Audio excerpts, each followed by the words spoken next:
It's time to check in on my meads using the brewer's best natural flavoring. First up is the chocolate mead. Let's get it going.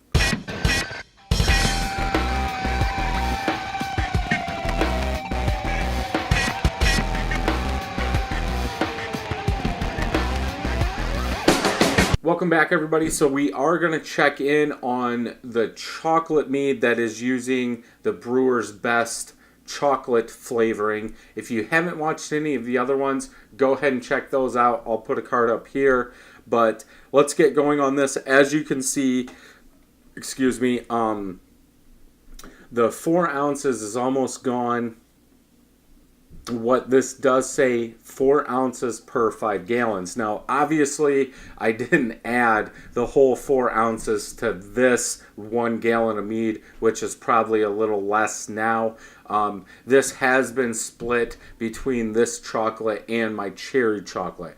We will have a update coming on the cherry, but I wanted to go back and see how these are doing. I did pull these out when we had our 4th of July party and had people taste them just to see, and they're still off. Now, obviously, I know that for the most part, cocoa nibs or baker's chocolate or something like that is probably going to work better in here.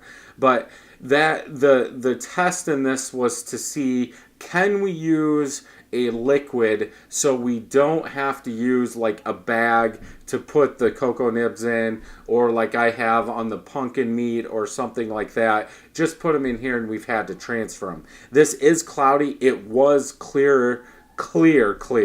But I do like shaking them up, because the one thing out of this test that I have found is when you put this in there, it almost seems to all sink to the bottom. A couple of the earlier videos, I've taken it off the top, I've tasted it, then I shook it up a little bit because I was just getting that like honey water or the wine water kind of taste. I shooken it up, and then I took a sample from here, and it was a lot better.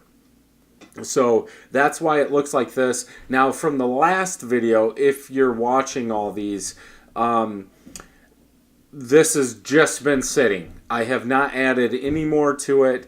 The last time I did this, I added some to this, and I added some to my chocolate cherry. So this hasn't been transferred, nothing like that. I probably should transfer them just because of how cloudy it is. That is telling us that some stuff is sitting on the bottom and I should pull it off. But for the most part, in my mead testing that I've done over the 3 years that I've been making them, it doesn't matter to me. Let's let them age, see what we can find out. And also you can see my airlock is almost out of liquid. So I have filled these up, I think, twice since I started. So it's about time to fill them up. I should fill them up because now stuff can get in there. But enough on that. Let's get into this. So obviously, in the color, this is going to be murky, hazy, just for the simple fact I shook it all up before I pulled a sample. It is clear, I can see through it, but there is a haziness to it. Also, the color is not going to be like chocolate because we are using an extract, and the color in this is not going to change the color of this. Let's get a smell and see what we're getting. There is some sweet kind of chocolate.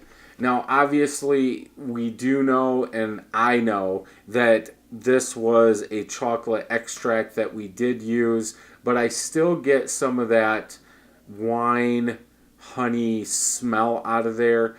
I was not going for a high ABV mead. I think this was around 6. I could be wrong. My little tag on here just says chocolate, so I'm not sure what the ABV of this was when it was originally made. Let's go ahead and get a taste.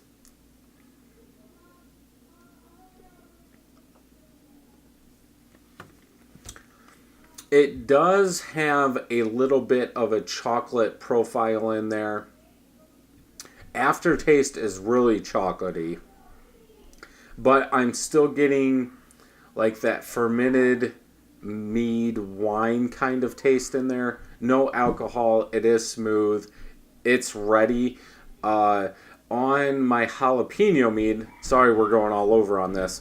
On my jalapeno mead, I do feel that it was better once it was cold. Once I put it in a growler or something and put it in the fridge, let it cool down, I did get more of the flavors out of it. This has been at room temperature, and we're about 65 in the basement where I do these.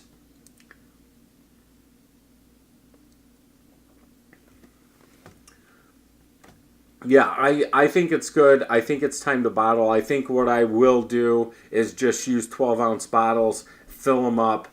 I don't like my meads carved, and most of this does stem from a one well vanilla bean mead that I had.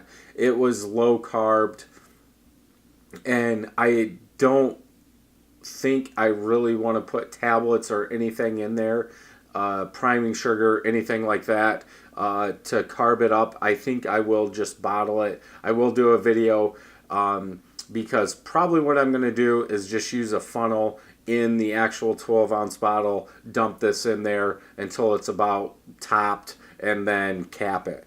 But yeah, this isn't bad. We are coming into fall now. And I think a chocolate kind of mead like this is good. I don't wish I made more. I'm still searching for that ideal mead that I want to make a true 5-gallon batch of. And that's what all this started with is, okay, let's test everything that I can find to come up with a 5-gallon recipe that I can make that I will enjoy, because obviously honey is expensive and I don't want to just make a 5-gallon batch of something just to make it. But yeah, this is pretty good.